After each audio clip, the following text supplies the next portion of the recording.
Unit 12, The Dalum Case and Indigenous Hunting Rights in Taiwan, July 20th.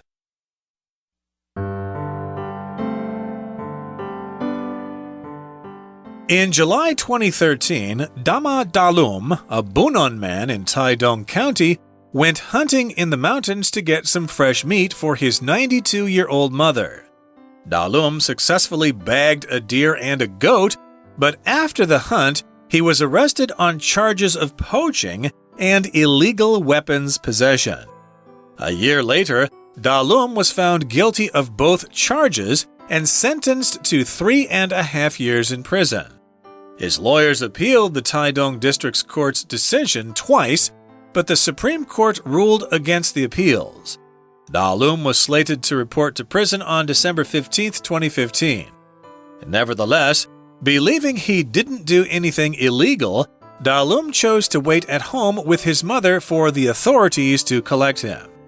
At this juncture, Supreme Prosecutor's Office Prosecutor General Yen Da-ho filed an extraordinary appeal to the Supreme Court, arguing that discrimination against indigenous culture was suspected in the original judgment.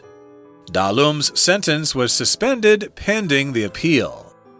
Then, earlier this year, indigenous groups and Dalum's team of lawyers filed a request for a constitutional interpretation.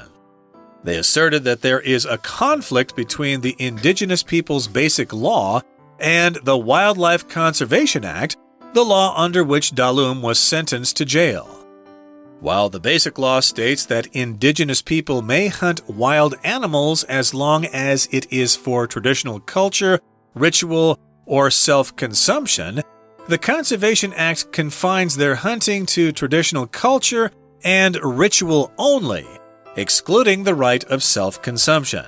However, in terms of the hierarchy of laws in Taiwan, the Basic Law has precedence over the Conservation Act.